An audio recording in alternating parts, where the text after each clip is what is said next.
시즌이 얼마 남지 않은 상황에서 현존 최고의 스트라이커들의 움직임들이 심상치 않습니다. 음바페, 케인, 그리고 오시맨입니다. 음바페는 가장 비싼 몸값과 연봉을 받는 선수고, 케인은 잉글랜드 축구의 상징과도 같은 선수고, 오시맨은 지난 시즌 세리에 득점왕과 우승의 주역입니다. 음바페는 FA 되기까지 1년밖에 남지 않았는데도 이적료로만 2천억 이상이 붙어있는 선수고, 이미 레알 마드리드 예약자입니다. 그런데 갑자기 사우디에서 긴급 제안을 했습니다. 솔직히 이 기사를 본 순간 찌라시인 줄 알았습니다. 이적료 4,500억. 네이마르 최고 이적료를 뛰어넘는 금액인데 그건 그럴 수 있다 치자고요. 그런데 음바페의 연봉이 거의 1조 원에 육박한 연봉 7억 유로를 불렀습니다. 우선 찌라시가 아니라 ESPN, CNN, BBC 등 매우 영향력이 큰 매체들이 이 소식을 전했습니다. 사우디에 가면 1조 원을 벌 수 있다 정도가 아닙니다. 딱 1년만 있어주면 1조를 주겠다는 딜인 겁니다. 현재 24살 음바페는 완전 삐진 상황이죠. 워낙 돌발 행동도 많이 했다 보니 PSG가 음바페에게 굴욕을 선사한 이 상황에선 그 어떤 선택을 해도 이상할 일이 아닙니다. 사우디 알힐랄의 이 제안은 우선 구단과 음바페를 모두 만족시킬 만한 조건이긴 합니다. 구단은 어차피 FA로 떠나겠다는 음바페인데 이적료라도 많이 챙겨야 하는데 1년 남은 선수 이적료가 4천억이 넘으면 땡큐죠. 음바페 비용들은 다 회수하는 겁니다. 그리고 사우디로 보내버리면 복수한 느낌 나겠죠. 음바페 입장에선 그냥 남아있다가는 1년간 벤치로 몸 굳을 텐데, 차라리 그럴 바엔 PSG에서 가라고 할 때 단 1년만 뛰어주고 1조 원 받고 이후 레알 마드리드 가면 대박 단기 알바죠. 그런데 이후 프랑스 유력지 레키프에서 이에 대한 새로운 소식을 전했습니다. 음바페는 레알 한 팀만 추후 행선지로 고려하고 있다. 레알과 PSG는 대리인을 내세워 서로의 협상을 빠르게 진척시킬 가능성이 있다고 했고, 영국 데일리메일도 음바페가 잔류의 무게를 두고 사우디 리그를 거절할 거라고 확신에 찼습니다. 음바페의 이제 목적은 PSG에 끝까지 잔류하는 게 PSG에 복수하는 게 되어버렸습니다.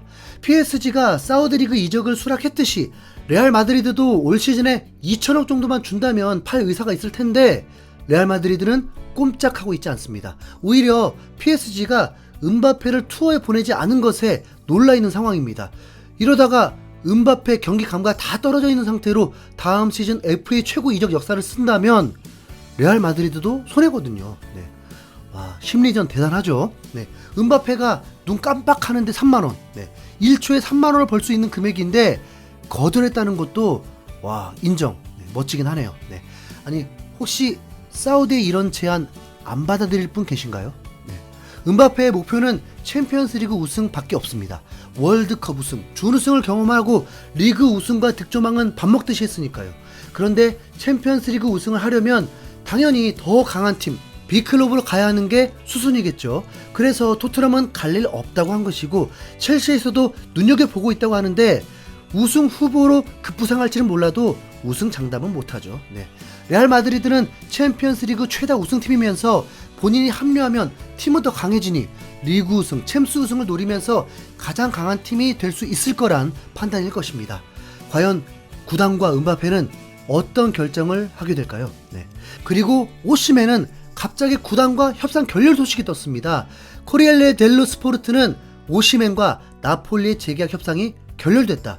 오시맨은 2025년까지 나폴리와 계약이 돼 있고 이번 여름에 판매될 수 있다. 나폴리는 현재 재정적으로 건강한 상태지만 오시맨의 큰 이적료를 놓치고 싶지 않을 것이라고 전했습니다. 아니, 어딘가 또 메가 오퍼를 한 건가요? 우선 나폴리라는 구단 체계가 토트넘 못지 않은 것입니다. 돈 안 써요. 그런데 오시맨은 음바페와 동갑인데 몸값만 1억 파운드 가치로 음바페 다음으로 비싼 선수입니다. 큰 키에 빠르고 워낙 운동신경도 좋아서 안정된 팀에서 26골 득점을 했기 때문에 꾸준히 메뉴와 링크가 되었던 상황이었습니다. 메뉴는 케인을 영입하는 것이 목표였지만 그게 이루어지지 않는다면 다음 타깃이 오시맨이었습니다.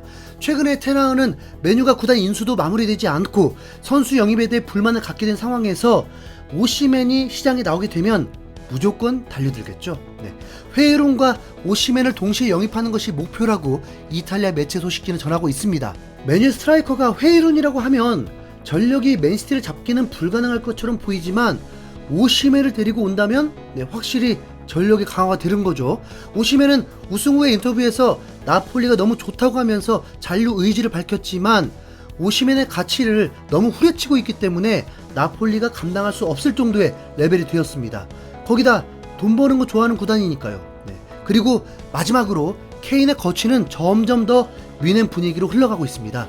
최근 손흥민이 풋볼 런던과의 인터뷰에서는 케인에 대해서 공식 멘트 같은 말을 이어가다가 마지막에 케인의 결정을 존중해야 한다라고 했습니다. 뭐 떠나면 어쩔 수 없다, 떠나도 된다, 뭐 그런 거죠. 8년 동안의 우정을 쌓았으면서도 그런 말을 한다면 흥민아, 왜 넌 안 떠나니? 아마 손흥민이 골프를 좋아했다면 안 떠났을지도. 네, 농담입니다. 네,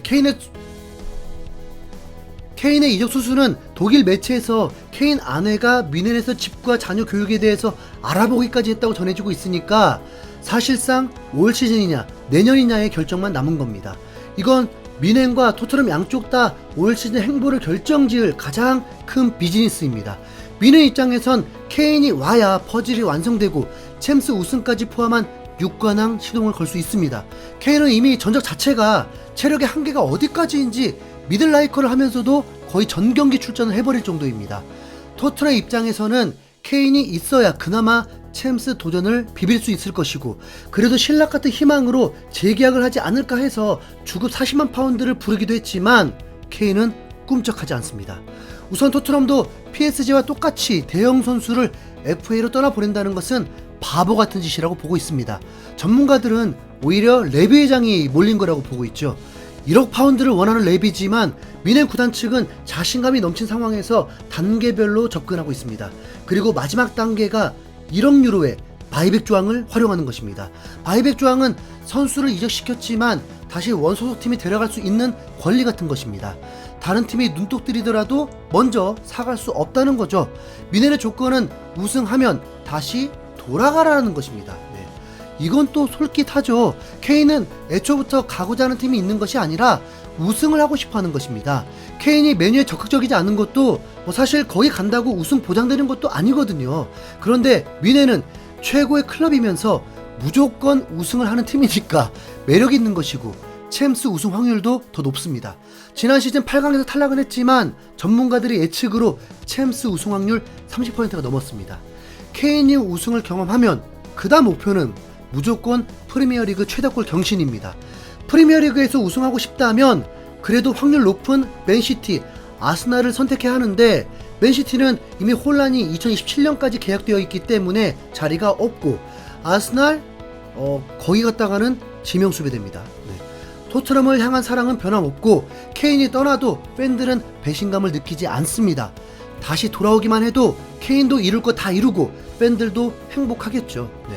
현재 최고 선수들의 행적을 보면 호날두 38살인데도 아직도 현역이고 메시도 지난 시즌 32개 공격 포인트를 기록했습니다. 레반도프스키는 34살이지만 바르셀로나 원톱입니다. 네. 케인 현재 나이는 놀랍게도 93년생, 아직은 29살입니다. 2년 뮌헨 있어도 31살 전성기죠. 네. 그리고 케인 이적 수순이란 또 다른 정황이 뮌헨 CEO가 일본을 가지 않고 유럽에서 대기를 하면서 주말에 레비를 다시 만나기로 했다고 전해졌습니다. 일본을 안 간 이유는 그뿐이죠.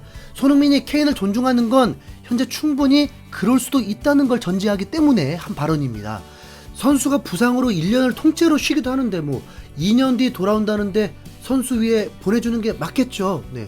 그럼 이적료 줄여야 할걸요? 네.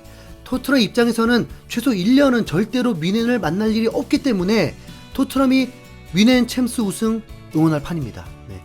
음바페가 없는 PSG와 케인, 김민재가 있는 뮌헨이 붙으면 응원을 떠나서 어디가 더 강한 건가요? 네. 와, 숨막히는데요. 네. 토트넘은 갑자기 스트라이커 영입에 바빠졌는데 이미 블라우비치 영입설도 있었지만 최근엔 콜로무아니에 관심 있다는 소식도 나왔습니다. 영국 매체 풋볼 365에서 케인이 떠나면 콜로무아니를 노릴 것이라고 한 것입니다. 레비 회장이 솔깃할 수 있는 게 본래 1억 파운드 가치라고 알려져 있는데 현재 시장에서는 6,900만 파운드 정도라서 딜을 하다 보면 케인 이적시킨 금액보다 몇백억 저렴하게 젊은 스트라이커를 영입할 수 있습니다. 네.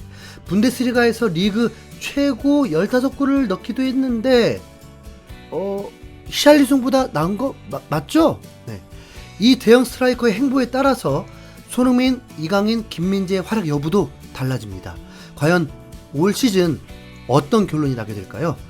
이강인, 음바페, 케인, 손흥민, 케인, 김민재, 김민재, 오시멘? 와 헷갈려. 네. 여러분, 손흥민 이적은 내년으로 기대해 보고 올 시즌에 집중합시다. 이상 흰수염고래였습니다. 감사합니다.